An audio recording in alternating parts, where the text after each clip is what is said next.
you'll be lucky to get to serene 60s. Touch wood, I hope we all will. Why are they serene? Because as we say in Kiswahili, umekula chumvi. You know what works, you know what doesn't. You almost have gotten to a point where you can say, you know what, with gravity, I think that this decision is not good. Serene 60s are characterized with knowing who you are and embracing that you are created to be. So in the serene 60s, I encourage for us to get there, to learn to meditate daily, to reflect, to be introspective, and to bounce back even when we fall, because in falling, we learn a new lesson. So what happens when you finish the serene 60s and you mark your 70th birthday? You become a seasoned 70s.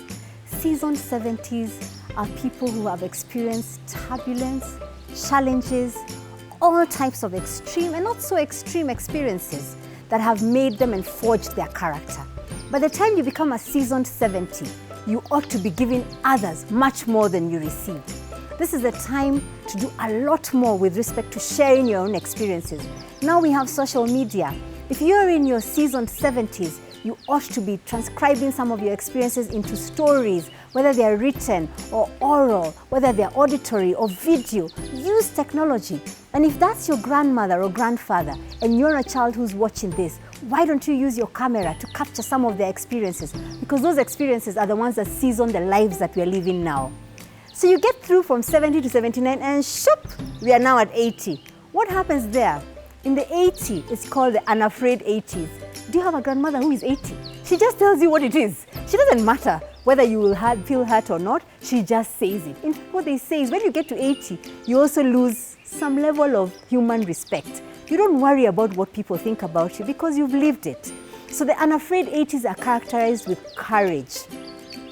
Maybe physically, by the time you're getting to the 80, you may have lost some teeth, you may be wrinkled, but I encourage you to think about the unafraid 80s as the opportunity to rebrand your inner beauty, your inner character, your inner self. Because that's why when we look at our grandmothers, our grandfathers, our parents, we see them as the most beautiful because of the kind of sacrifices they've made.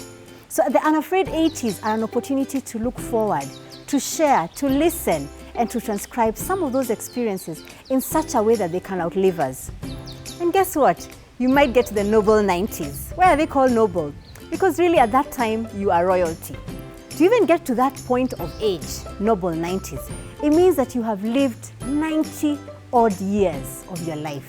And in those 90 years, I hope and pray that you will be the kind of noble 90 who has grandchildren, great-grandchildren, and your pride and joy is to mentor them, to spend time with them, to get them to understand how far we've come as a family, as a population, as a nation, as an African, as a human being. That the noble 90s are about virtue, are about bringing forward the habits of excellence that will make sure that our generation and the other generations to come will outlive us on the basis of good character and morals. And then guess what? You get to celebratory hundreds. I mean, it's really like this tree. The roots are so deep. How far have you come to get to the point where we can't even see the top of the highest branch of this tree?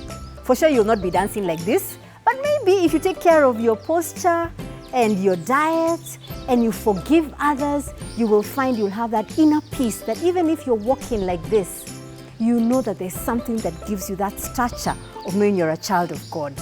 So in the celebratory hundreds, we hope that we will get there. It's really an opportunity to celebrate. And I encourage those of you who are approaching that age, get rid of regrets. A friend of mine told me that her mother was getting to that age, but the mother was so bitter with this person who did this, that other one who did this. It was having an impact on her well-being and health. And so when her mother discovered that the real essence is forgiveness, to let go of the things that didn't work, she began to celebrate her age and her life. So guess what? Celebrate every milestone. This celebratory point at 100 is not only for the hundreds. It's at any point, whether you're trying out 20s, 30s, 40s, 50s, 60s, 70s, 80s, 90s. At the end of it all, I hope that you will find meaning in the decade that you are in. So whichever decade you are in, I hope this has been meaningful to you. Don't forget to subscribe to Breakthrough with Patricia Morogami.